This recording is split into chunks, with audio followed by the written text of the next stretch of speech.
The second time I went to Texas, I was a little bit older. I think I was 21, 22 or something at the time. And we got picked up by this girl at the airport, Cindy. We called her Cindy, Texas, obviously, right? And there was this group of girls that hung out at the skate park. Everybody knew them. They dated all the skaters and stuff like that. Cindy picked us up at the skate park. We jump in this big van, and Cindy is like, "What do y'all need? You guys want acid, coke, weed? What you want to go to the bar? You want to go to the park? Like what? You know, what can we do for you, right?"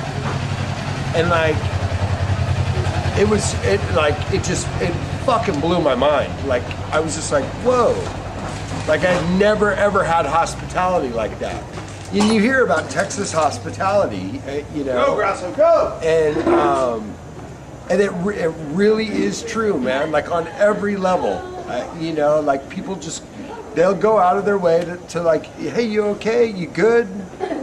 You know, yeah, I'm good, man. All right, cool. Let's party. And not only were they down to have a good time, but they're really good at having a good time. As far as skating goes, they're a huge influence. They've always been a huge influence on my skateboarding. I like to go fast, I like to go far, I like to go high. You know, pedal to the metal, man. And the Texans, that's how they roll. Craig Johnson, John Gibson, Jeff Phillips, Ken Fillion, Troy Chasen, Todd Prince. I used to live with Todd Prince up in San Jose for a few years. And hell of a skateboarder, and just one of the coolest, most fucking awesome dudes you'll ever meet, you know. Shit, Mark Roach, Chris Gentry, Mike Crum a little bit later, you know, and then, I mean, that's my era, you know, and then beyond.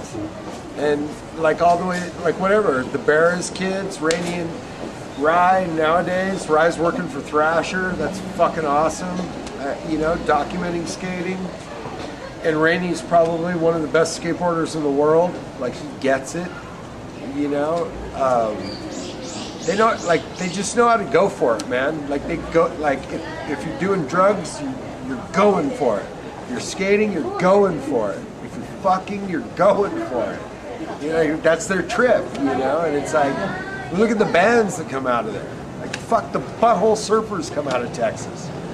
Like, that's, like, talk about a mind melt, you know. Yeah, so I don't know if that answers the question, but the early punk scene, what punk was supposed to be, you know, what the dream of what punk rock was supposed to be and what it could be before hardcore interrupted and kind of ruined it, you know, I'm sorry to say. And I've got nothing against hardcore. Hardcore's badass. But the dream of what punk rock was that there were no rules, and that you could just make art, you could just express yourself, and you weren't in a vacuum, you weren't in a void.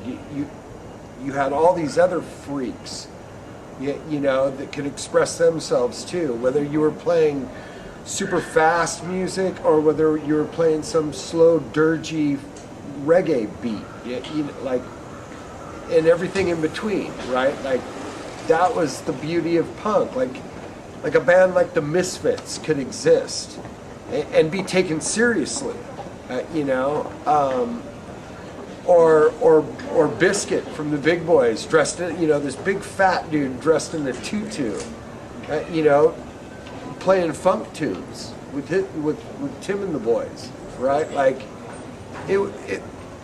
it was all about just like free-form expression, and being that everybody was super young, there was a fervor, you know, there was an urgency to it all.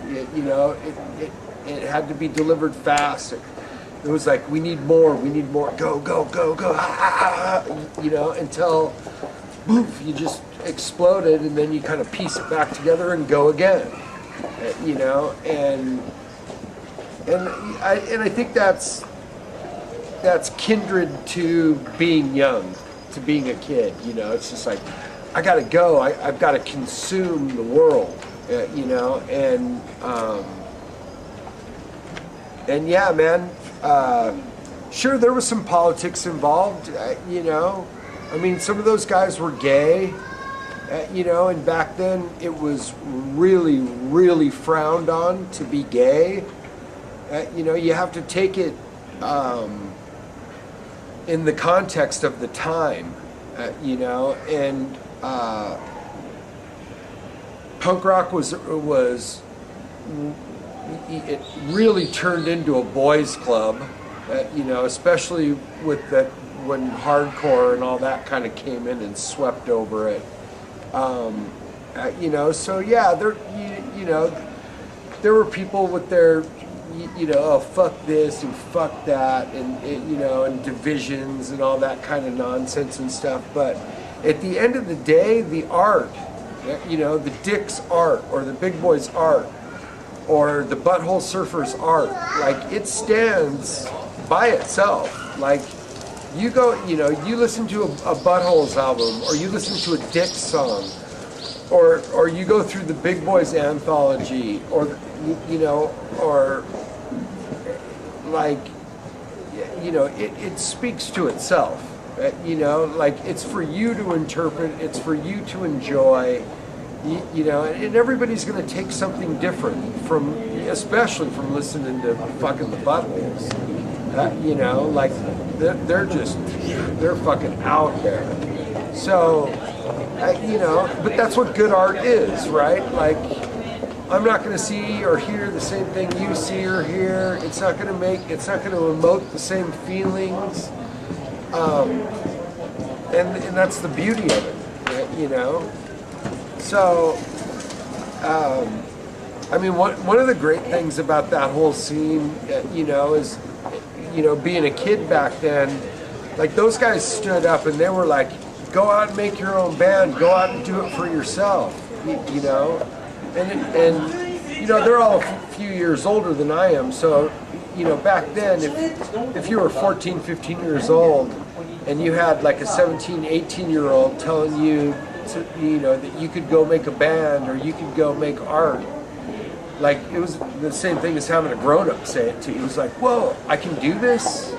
Like, fuck, rad, I can do this.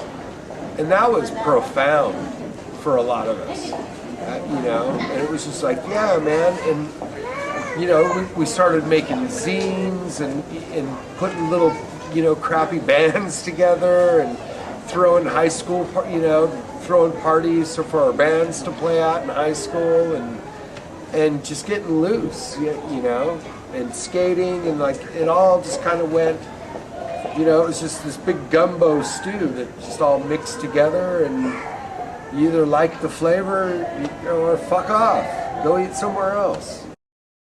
Yeah, that help? All right, sweet. Thanks. Yeah, no problem.